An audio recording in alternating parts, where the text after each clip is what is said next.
Shapeshifter, Dr. Kelvin Kemm. Why is he a shapeshifter? Well, he is the newly appointed chairman of NECSA. What does now NECSA stand for? Well, ironically, it stands for the South African Nuclear Energy Corporation, which really should be SANEC, but it's NECSA. It's a new thing, is it?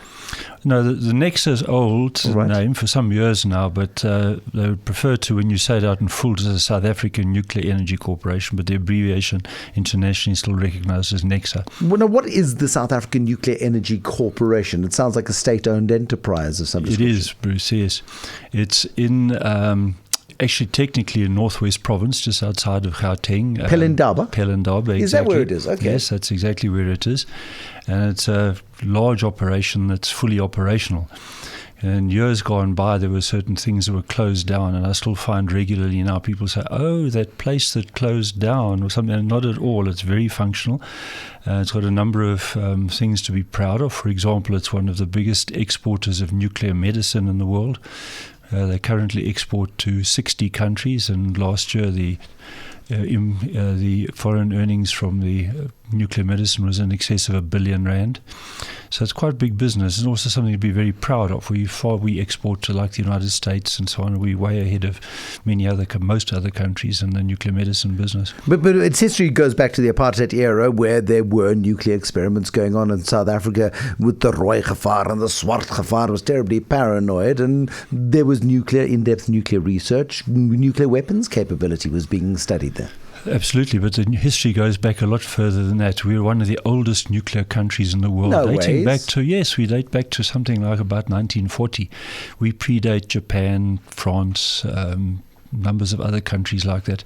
And what happened is when the US started to develop the nuclear weapon, the Manhattan Project at the beginning of the Second World War, they needed uranium, and they looked around and said, who's got it? And it turned out we had it. We were throwing it away as a byproduct of the gold mining. Yeah. There was some in what then was the Belgian Congo. So they needed to come to us very quickly to say, A, could they have it? And B, please make sure if any Germans turn up asking the same question, don't give it to them.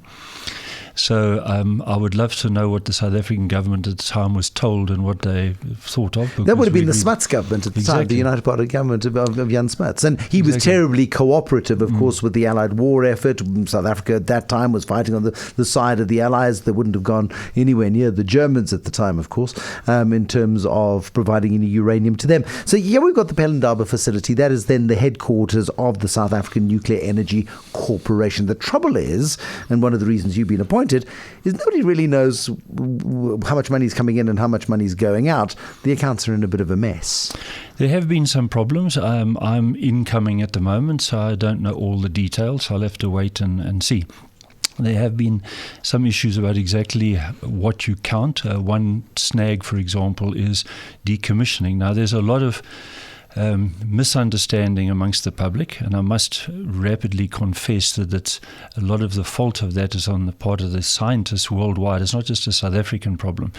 Incidentally, I wanted to add a moment ago that the current NECSA was formally legally instituted in 1948. That was its forefather. So although we were in nuclear in 1940, the Act of Parliament originally was 1948. So that's where the official history can be dated back to. So we've been in the business a long time. But because the nuclear is complex and inherently mysterious, and of course the birth of nuclear was the bombing of Hiroshima and Nagasaki. It's never going to be an easy PR job after obliterating two cities in the space of a couple of weeks, using the technology which is now supposed to light up the world safely and cleanly in perpetuity. Absolutely. So what so many of the scientists did is they shrugged and they went off to their labs and their tea rooms and said, forget about the public, they'll never understand, so why bother to tell them. Now, unfortunately, we're in a position where we need public support for nuclear power and so on, and there's a lot of public misunderstanding. There, of course, is the anti-nuclear fraternity that goes out of its way to try and confuse everybody a lot more. So it's not an easy ride to get people to understand. And Einstein famously said you can only simplify things so far and then no further than that, because then it turns into nonsense. So one's got to be careful to simplify too far down, because then you lose the point.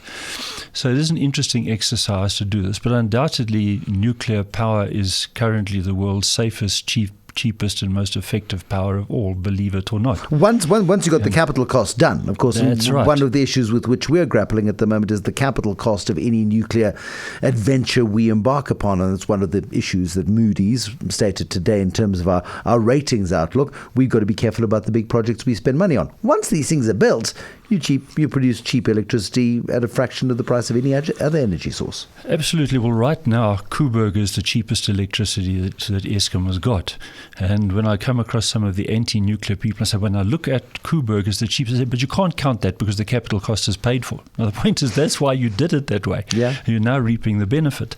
But of course, there's the psychology of telling the public that we have this large amount of money to face. But we're not the only ones with this. Incidentally, I just today came back from a nuclear conference in Istanbul in Turkey. And I met numbers of interesting people there that range from the bigger countries, nuclear-wise, France, for example, which 3/4 of French electricity is nuclear, but also the head of nuclear of Jordan, the head of nuclear of Kazakhstan, and places like that. And all of them report a public information problem. All of them report the psychology problem of telling the public about the large capital costs and a number of other things that we face. So it's not that we're alone in this. So we've got to somehow get around this. Now, I'm not a finance person. I'm a nuclear scientist. But certainly one of the things that's been happening a lot in the media now is that they talk about this R1 trillion. For a start, it isn't R1 trillion. I hesitate to put a number, but I'm going to anyway, because us scientists have worked out a number of the order of 650 billion. Now, I emphasize that's us scientists on our scientific pieces of paper doing that. It's not the way the finance people do it. It's still 650 billion we That's don't right. have. But that is over a 10-year period Okay. for 3 nuclear power stations. Each will have 2 or 3 nuclear reactors on the station.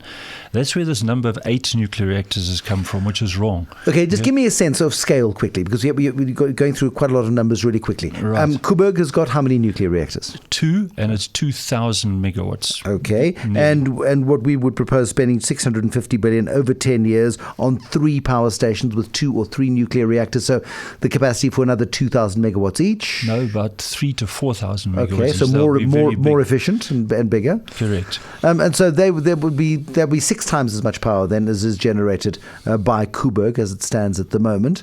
That is not inconsiderable.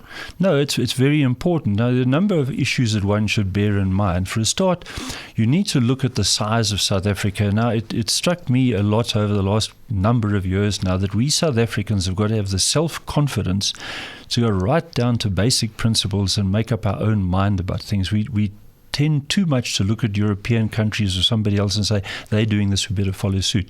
To give you an example, the size of South Africa is basically a triangle standing on its apex, okay? And the coal was all up in the northeast, in the Mpumalanga coal fields and northern KwaZulu-Natal coal fields. The Coburg nuclear power station is down at the bottom at Cape Town. It supplies about half the power of the Western Cape, but the other half comes from the coal fields. Now, that distance, by the way, is the same distance as Rome to London. Okay. Now, when I was invited to give a presentation in London, I discovered this by drawing a slide to show in London. I shocked myself when I discovered that. And in London, I said, well, how would you fellows like it if half of London's electricity was drawn from Rome? And they said, that would be crazy. We would never do such a dumb thing. It's far too risky. But we're doing that, and we're talking about doubling the size of the South African economy, which means doubling the electricity consumption of the nation. You can't double the country's electricity consumption on the basis of doubling the amount of electricity that comes from one place. Another analogy I worked out the other day, by the way, South Africa is also the same size approximately as the whole of Western Europe. Mm-hmm. So what we are doing is the same as if the whole of Western Europe produced all its electricity only in Austria and supplied London, Copenhagen, Rome, Madrid, and so on from Austria only. That's what we're doing.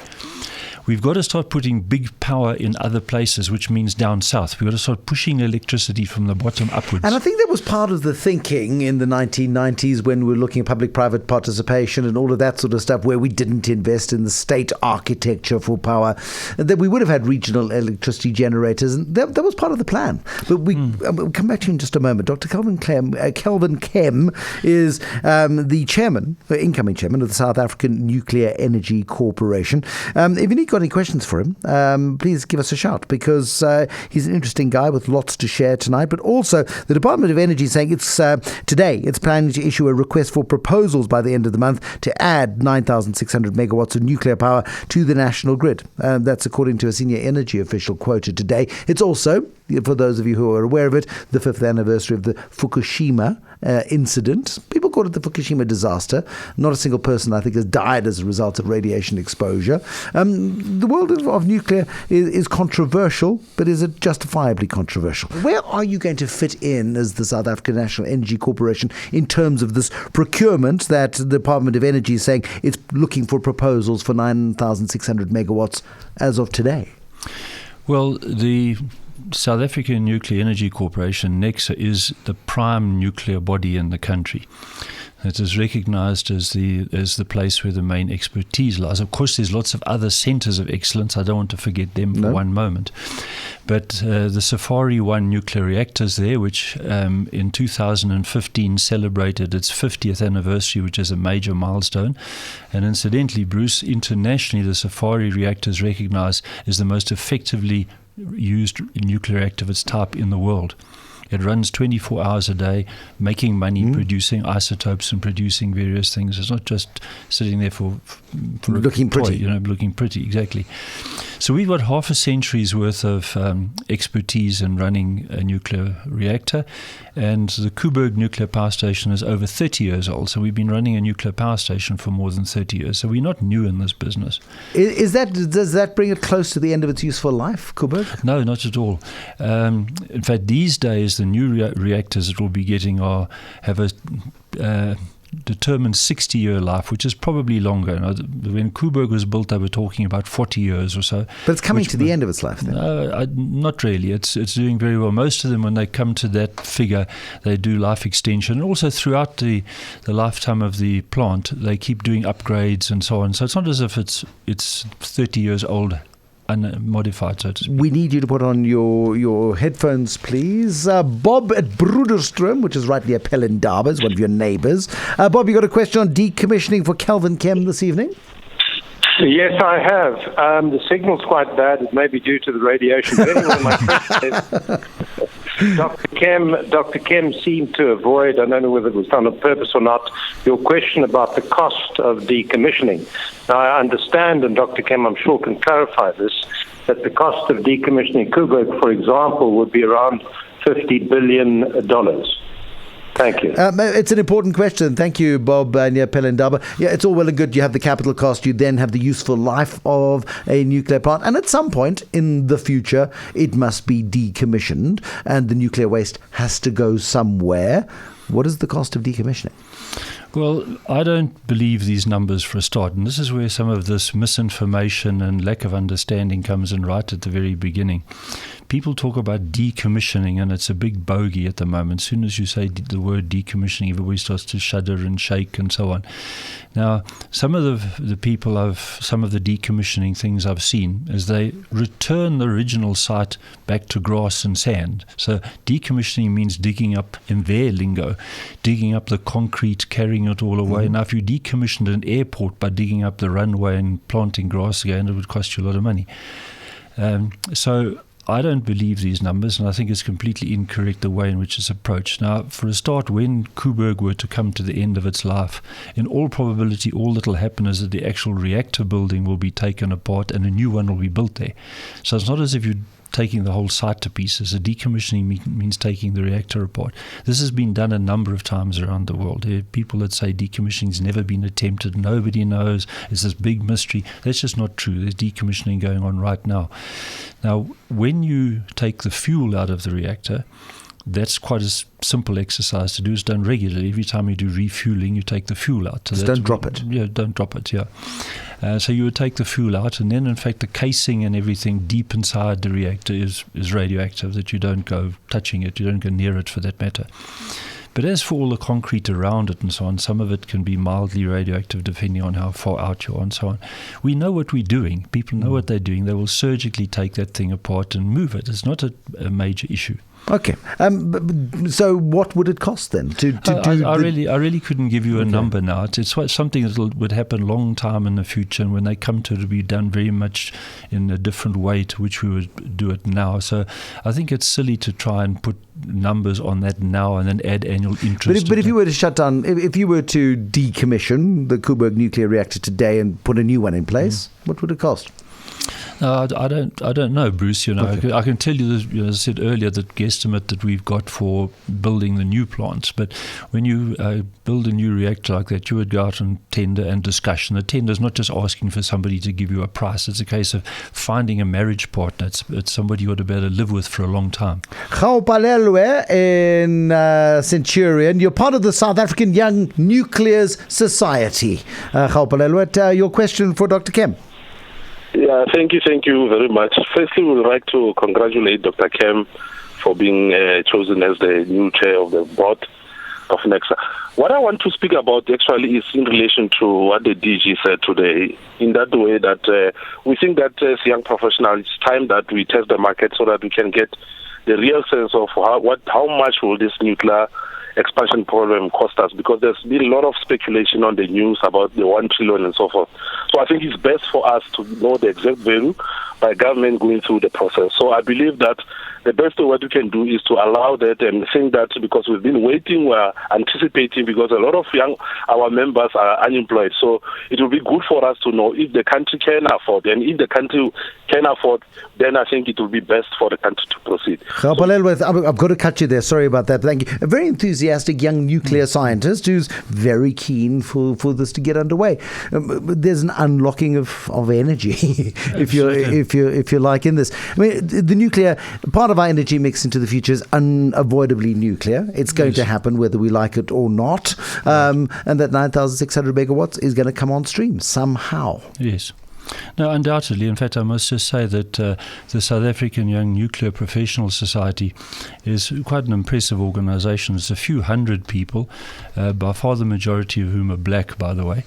And these are all young, enthusiastic people. So that also kills off another myth that often what the anti-nuclear fraternities say is that all young people are far too socially responsible to go into nuclear as a career, and they would never do it. Not at all. We've got a very enthusiastic young bunch that are heading for this, and I can see now that they're wanting to see where is the career path that they're looking for. Now, I must point out that there have been statements from government that they're looking towards a 50% localization target on the new reactors.